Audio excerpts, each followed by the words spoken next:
ಕೆಂಡ ಸಂಪಿಗೆ ನಮ್ಮ ಕೆಂಡ ಸಂಪಿಗೆ ರೇಡಿ ಗೊತ್ತಾಗುತ್ತೋ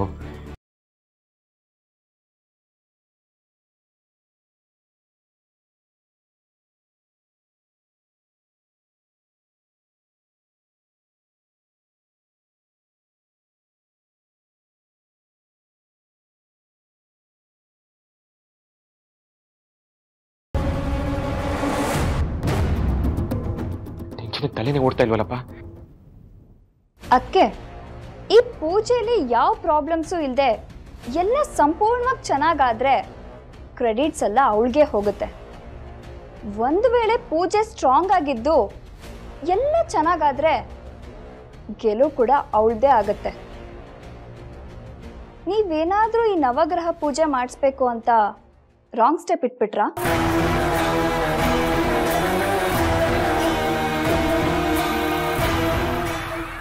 ಆಡೋಕ್ಕೂ ಮೊದಲು ಈ ಸಾಧನ 100 ಸಲ ಯೋಚನೆ ಮಾಡ್ತಾಳೆ.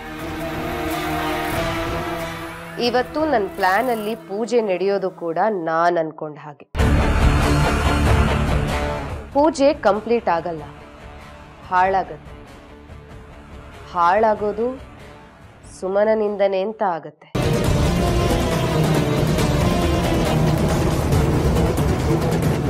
ಆ ಹೂ ಮಾರೋಳಿಂದ ಪೂಜೆ ಹಾಳಾಗುತ್ತಾ? ಹೇಗೆ ಹಾಳಾಗುತ್ತೆ? ಅದಕ್ಕೆ ನಾನ್ ಹೇಳೋದನ್ನ ಸರಿಯಾಗಿ ಕೇಳಿಸ್ಕೊ ಜಾನು. ಇವತ್ ನೀನ್ ಮಾಡ್ಬೇಕಾಗಿರೋದು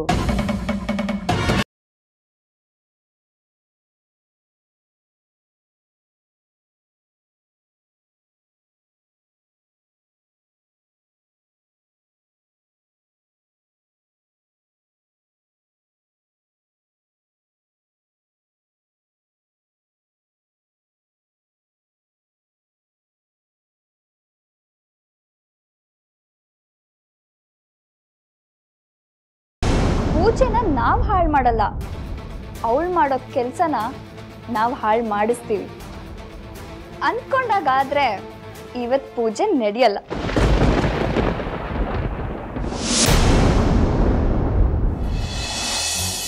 ಮಗ ಸುಮನ, ಮವ ಏನಾದ್ರೂ ಬೇಕಿತ್ತಾ?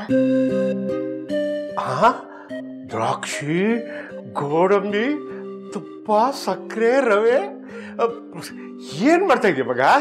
ಏನು ಇಲ್ಲ ಮಾವ, ನೈವೇದ್ಯಕ್ಕೆ ಅಂತ ಕೇಸರಿ ಬಾತ್ ಮಾಡ್ತಿದ್ದೀನಿ. ನೀನು ಬಾಯಿಗೆ ಸಕ್ಕರೆ ಹಾಕ. ಕೇಸರಿ ಬಾತ್ ಅಂದಿದ ತಕ್ಷಣ ನನ್ನ ಬಾಯಿಲಿ ನೀರು ಬರ್ತಾ ಇದೆ. ಮಾವ ಸಮಾಧಾನ ಮಾಡ್ಕೊಳ್ಳಿ, ಹಾಗಂತ ನಿಮ್ಗೆ ಕೇಸರಿ ಬಾತ್ ಕೊಡಲ್ಲ. ಪ್ರಸಾದ ಅಂತ ಒಂಚೂರು ಕೊಟ್ಬಿಡೋ, ತಿನ್ಬಿಡ್ತೀನಿ. ಮಾವ ಪ್ರಸಾದ ಅಂತ 1 ಸ್ಪೂನ್ ಕೊಡ್ತೀನಿ, ಅದ್ರ ಮೇಲೆ 1 ತುತ್ತು ಕೊಡಲ್ಲ. ಆಮೇಲೆ ಅತ್ತೆ ಹತ್ರ ನಾನ್ ಬೈಸ್ಕೋಬೇಕು. ಅವಳಿಗೆ ಗೊತ್ತಾದ್ರು ತಾನೇ ನೀನು ಬೈಸ್ಕೊಳ್ಳೋದಕ್ಕೆ. ನೋಡು, ಒಂದು ಕೆಲಸ ಮಾಡು ಮಗ, ಅವಳಿಗೆ ಗೊತ್ತಿಲ್ದಂಗೆ ನನ್ನ ಆಸೆ ಎಲ್ಲ ಪೂರೈಸೋದು ನೀನೇ ತಾನೆ ಮಗ. ನಾನೇನು ಜಾಸ್ತಿ ಕೇಳಲ್ಲ ಕಣೋ, ಇದಲ್ಲ, ಇದ್ರಲ್ಲಿ ಒಂಚೂರು ಕೊಟ್ಬಿಡು, ತಿನ್ಬಿಡ್ತೀನಿ. ಮಾವ ಮಾತಲ್ಲೇ ಕಟ್ಟಾಕ್ತಿದ್ದೀರಾ ನೀವು. ಏನು ಆಗಲ್ಲ ಕಂದ, 6 ತಿಂಗಳಿಗೆ ಎಲ್ಲೋ ಒಂದಿಷ್ಟು ತಿಂದ್ರೆ ಏನಾಗ್ಬಿಡುತ್ತೆ ಮಹಾ. ತೀರ ಹಂಗೇನಾದ್ರು ಹೆಚ್ಚು ಕಮ್ಮಿ ಆಯ್ತು, ಒಂದು ಅರ್ಧ ಟ್ಯಾಬ್ಲೆಟ್ ಜಾಸ್ತಿ ತಗೊಂಡ್ರಾಯ್ತು. ಮಾವ ಸರಿ, ಅದೇನು ಮಾಡ್ತೀಯ ಮಾಡ್ಕೊ. ಬೇಜಾರು ಮಾಡ್ಕೋಬೇಡಿ ಮಾವ, ನಿಮ್ಮೊಳ್ಳೇದಕ್ಕೆ ಹೇಳಿದ್ದು.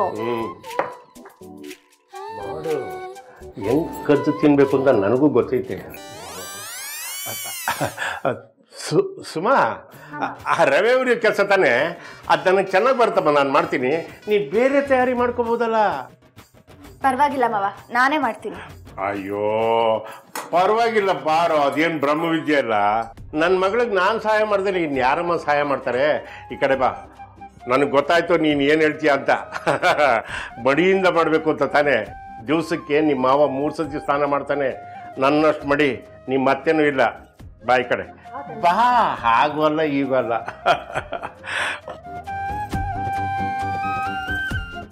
ಸುಮಾ, ಈ ಕೇಸರಿ ಬಾತ್ ಇದೆ ಒಂದು ದೊಡ್ಡ ಕಥೆನೇ ಇದೆ.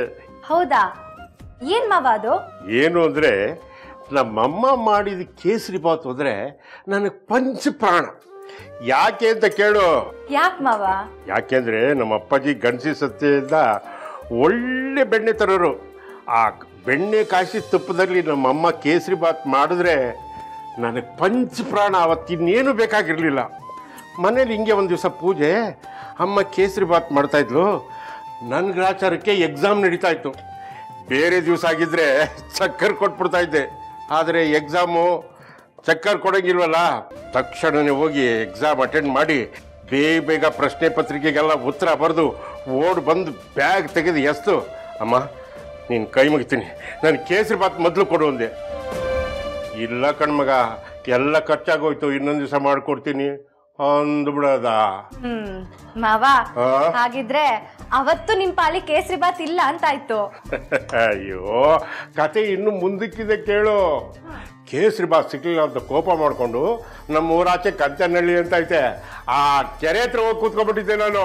ಅಂದ್ರೆ ಕೇಸರಿ ಬಾತ್ಗೋಸ್ಕರ ಮನೆನೇ ಬಿಟ್ಟು ಹೋಗಿದ್ರ ಮಾವ? ಬಿಟ್ಬಿಡ್ತೀನ ಮತ್ತೆ.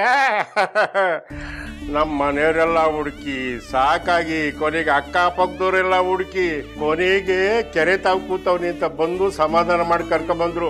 ಅವತ್ತೇ ನಮ್ಮ ಅವ್ವ ಕೈ ಮುಗಿದು ಏನಂದ್ಲು ಗೊತ್ತಾ, ಮಾರಾಯ ಇನ್ಮೇಕಿಂದ ನಾವೇನಾದ್ರೂ ಕೇಸರಿ ಬಾತ್ ಮಾಡಿದ್ರೆ ಮೊದಲು ನಿಂಗೆ ತೆಗೆದಿಟ್ಟು ಆಮೇಲೆ ಎಲ್ಲರಿಗೂ ಕೊಡ್ತೀನಿ ಅಂತ. ಅವತ್ತಿಂದ ನನಗೆ ಮುಚ್ಚಿಟ್ಕೊಡೋಳು. ಮಾವ ನೀವ್ ನಿಜವಾಗ್ಲೂ ಕತೆ ಹೇಳ್ತಿದ್ದೀರೋ ಅಥವಾ ಇವತ್ತು ಕೇಸರಿ ಬಾತ್ ಕೊಡ್ಲಿಲ್ಲ ಅಂದ್ರೆ? ಎಂತ ಪುಟ್ಟಿ ಜನ ಇದೆಯಾ ನೀನು. ಓ ಬಂದೆ ಕಡೆ ಪದ್ದು. ಅಯ್ಯೋ ಮಾವ ಮಾವ ಮುಚ್ಚೆ ಕೈ ಕೊಡಿ. ಹುಷಾರು ಸುಡುತ್ತೆ. ಪದ್ದು ಬಂದೆ. ಒಳ್ಳೆ ಮಾವ.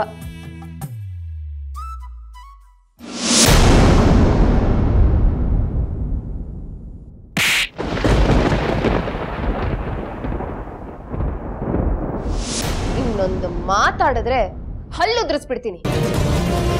ಆಗ್ಲಿಂದ ಕನ್ವಿನ್ಸ್ ಮಾಡೋದಕ್ಕೆ ಟ್ರೈ ಮಾಡ್ತಾ ಇದ್ದೀನಿ. ಪೂಜೆ ನಿಲ್ಲಿಸ್ತೀನಿ ಅಂತ ಹೇಳ್ತಾನೆ ಇದೆಯಾ? ಏನ್ ಅನ್ಕೊಂಡಿದ್ಯಾ ನೀನನ್ನ ನೀನು? ಎಲ್ಲದಕ್ಕೂ ಒಂದು ಲಿಮಿಟ್ ಅಂತ ಇರುತ್ತೆ ಜಾನು. ನಿನ್ ಮನ್ಸಕ್ ಬಂದ ಹಾಗೆ ನಡ್ಕೊಂಡ್ರೆ ಬಾರ್ಸ್ಬಿಡ್ತೀನಿ. ಪೂಜೆ ಮಾಡ್ತಿರೋದು ಬರೀ ಸುಮನಂಗೋಸ್ಕರ ಅಲ್ಲ, ಮನೆಯವ್ರಿಗೋಸ್ಕರ. ಅಲ್ಲ ಜಾನ್ವಿ, ಪೂಜೆ ಹಾಳಾಗೋಗ್ಲಿ ಅಂತ ಹೇಳಕ್ಕೆ ನಿಂಗೆ ಹೇಗಾದ್ರೂ ಮನ್ಸು ಬಂತು? ನಾನ್ ಪೂಜೆ ಹಾಳು ಮಾಡ್ತೀನಿ ಅಂತ ಹೇಳಿಲ್ಲ ಅಣ್ಣ. ನೀನ್ ಹೆಂಡತಿ ಇತ್ತೀಚೆಗೆ ಹೇಳ್ದೆ ಕೇಳ್ದೆ ಮಾಯ ಆಗ್ಬಿಡ್ತಾಳೆ. ಹಾಗೇನಾದ್ರೂ ಹೋದ್ರೆ ಪೂಜೆ ಅವಳಿಂದ ಹಾಳಾಗತ್ತೆ ಅಂತ ಹೇಳಿದ್ದು. ಜಾನ್ವಿ, ನೀನ್ ಅದ್ರ ಬಗ್ಗೆ ತಲೆ ಕೆಡ್ಸ್ಕೋಬೇಡ. ಮೊದಲು ಮನೆಗೆ ಒಳ್ಳೆ ಮಗಳಾಗು. ದ್ವೇಷದಿಂದ ಏನೂ ಸಾಧಿಸಕ್ಕಾಗಲ್ಲ, ಅರ್ಥ ಮಾಡ್ಕೊ. ಏನಣ್ಣ ನೀನು ಇತ್ತೀಚೆಗೆ ಉಪದೇಶ ಕೊಡೋದನ್ನ ಶುರು ಮಾಡಿದ್ಯಾ? ಮುಚ್ಚು ಬಾಯ್, ಹೋಗಿಲ್ಲಿಂದ. ನೀನ್ ಹಾಳಾಗೋದಕ್ಕೆ ನಾನೇ ಕಾರಣ ಆಗ್ಬಿಟ್ಟೆ. ನೀನ್ ಕೇಳ್ದಾಗೆಲ್ಲ ದುಡ್ಡು ಕೊಡದೇ ಇದ್ದಿದ್ರೆ ಎಷ್ಟೋ ಚೆನ್ನಾಗಿರ್ತಿತ್ತು.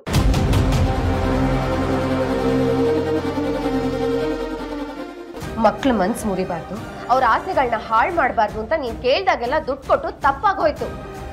ಆ ತಪ್ಪಿಗೆ ಮನೆಯವ್ರ ಮಾನ ಮರ್ಯಾದೆ ತೆಗ್ದಿದ್ಯಾ?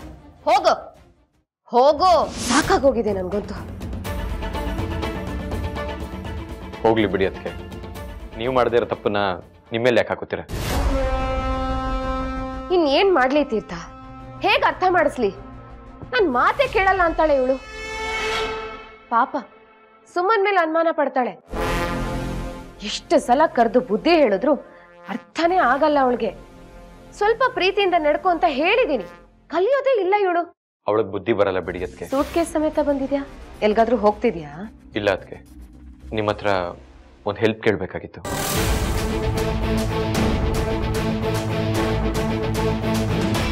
ಹೆಲ್ಪಾ? ನನ್ನಿಂದನಾ? ಏನ್ ವಿಷಯ ತೀರ್ಥ? ಅದಕ್ಕೆ ಅದೇನಾಯ್ತು ಅಂದ್ರೆ, ನಾಳೆ ನಾಡಿದ್ರಲ್ಲಿ ನಿನ್ನ ಮನೆ ಮೇಲೆ ರೈಡ್ ಆಗುತ್ತೆ ಅಂತ ಸುದ್ದಿ ಇದೆ. ಪೊಲೀಸ್ ರೈಡಾ? ಹೌದು ಕಣಯ್ಯ. ಅವ್ರ ಜೊತೆ ರಾಜಿ ಮಾಡ್ಕೊಂತ ಬಡ್ಕೊಂಡ್ರೆ ನೀನೇನೆಯ ಮಾಡಿದ್ದು? ಅವ್ನ ಕೆನ್ನೆ ಹೊರಗೆ ಕಳ್ಸಿದ್ಯಾ? ರೈಡ್ ಯಾವಾಗ ಬರುತ್ತೆ ಅಂತ ಏನಾದ್ರು ಸುದ್ದಿ ಇದೆಯಾ? ಒಂದ್ ವೇಳೆ ರೈಡ್ ಆದಾಗ ನೀವು ಸಿಗಾಕೊಂಡೆ ಅಂತ ಇಟ್ಕೋ, ಆಗ ಪಕ್ಷಕ್ಕೆ ಮುಜುಗುರ ಆಗುವಂತ ಸನ್ನಿವೇಶ ಸೃಷ್ಟಿ ಆಗುತ್ತೆ. ಆಗ ನೀನು ನಿನ್ನ ಶಾಸಕ ಸ್ಥಾನನೇ ಕಳ್ಕೋಬೇಕಾಗತ್ತೆ. ಹೈಕಮಾಂಡ್ ನಿನ್ನನ್ನ ಪಕ್ಷದಿಂದನೇ ಉಚ್ಚಾಟಿಸ್ತಾರೆ.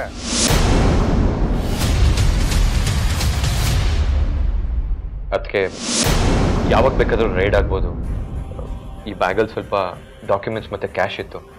ಈ ಮನೇಲಿದ್ರೆ ಸೇಫ್ ಅಲ್ಲ ಅಂತ ಹೇಳಿ ನಿಮ್ಮ ಹತ್ರ ಕೊಡ್ತಾ ಇದ್ದೀನಿ. ವಾಟ್ ಇಸ್ ದಿಸ್ ತೀರ್ಥ? ಮನೆ ಮೇಲೆ ರೇಡ್ ಅಂದಮೇಲೆ ನನ್ನ ರೂಮ್ ಚೆಕ್ ಮಾಡದೇ ಇರ್ತಾರಾ? ಅದಕ್ಕೆ ದಯವಿಟ್ಟು ತಪ್ಪು ತಿಳ್ಕೊಬೇಡಿ. ಈ ಸೂಟ್ ಕೇಸ್ನ ನಿಮ್ಮ ರೂಮಲ್ಲಿ ಇಟ್ಕೊಳ್ಳಿ ಅಂತ ಕೊಡ್ತಾ ಇಲ್ಲ. ಇದನ್ನ ನಿಮ್ಮ ತಂದೆ ಮನೆಗೆ ಸಾಗಿಸ್ತೀರಾ ಅಂತ.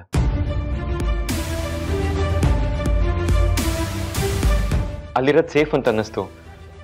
ಪ್ಲೀಸ್ ಅದಕ್ಕೆ.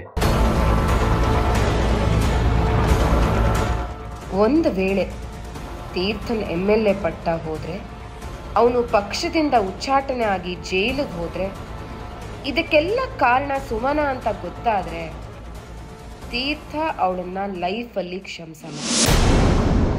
Very good. ಕೈಗೆ ಸುತ್ತಿಗೆ ಕೊಟ್ಟು ಹೊಡಿ ಹೊಡಿ ಅಂತ ಎಲ್ಲರೂ ನನ್ನ ಹತ್ರನೇ ಬರ್ತಿದಾರಲ್ಲಪ್ಪ. ಒಳ್ಳೆಯವಳು ಅಂತ ನಾಟಕ ಮಾಡೋದ್ರಿಂದ ಎಷ್ಟೆಲ್ಲ ಲಾಭ ಇದೆ. ಅದಕ್ಕೆ ಅನ್ಸುತ್ತೆ ಜನ ಮುಖವಾಡ ಹಾಕೊಂಡು ಬದುಕೋದು. ಅದಕ್ಕೆ ಏನು ಯೋಚನೆ ಮಾಡ್ತಿದ್ದೀರಾ? ಇಲ್ಲ ತೀರ್ಥ, ಇದನ್ನ ಅಪ್ಪನ ಮನೆಗೆ ಸಾಕ್ಸೋದಕ್ಕಾಗಲ್ಲ.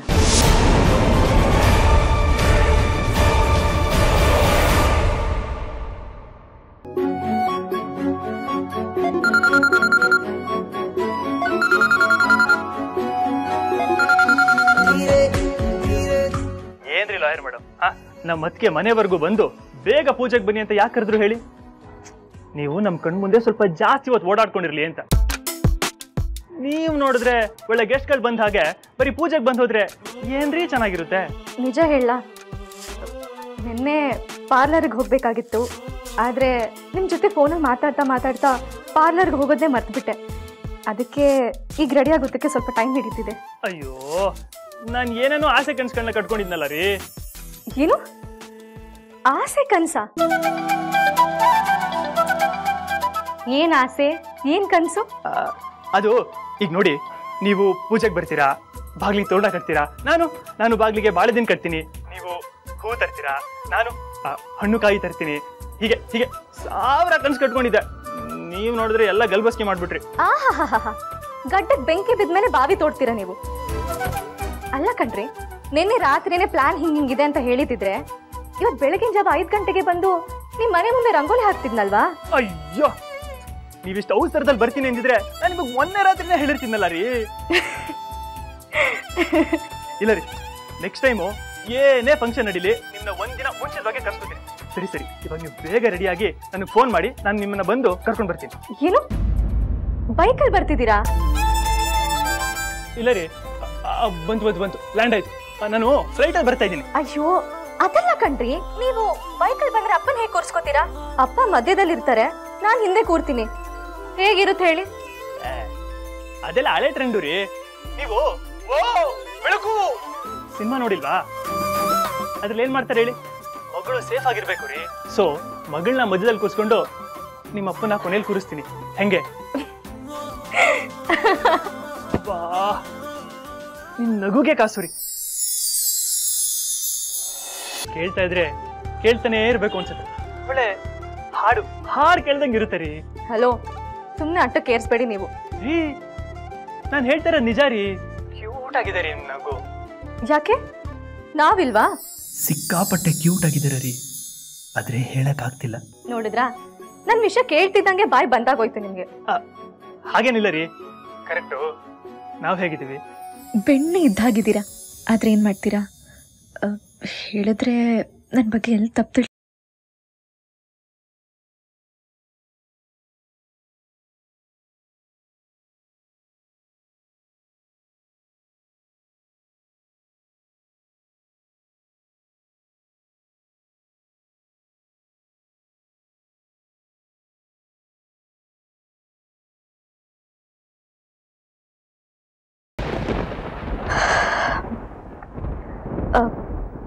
ಅದು ನಾನು ನಿಮ್ಮ ಹತ್ರ ತುಂಬಾ ದಿನದಿಂದ ಹೇಳಬೇಕು ಅಂತ ಅನ್ಕೊಂಡೆ. ಅಯ್ಯೋ ಸಾಯಿಸ್ಬೇಡ್ರಿ, ಅದೇನು ಅಂತ ಹೇಳ್ರಿ.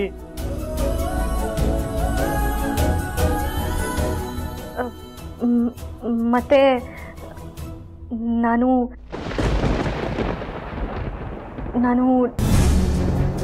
ಅದು ಎಲ್ಲೋ ಮಡಗ್ದಂಗೆ ಒಳಗೆ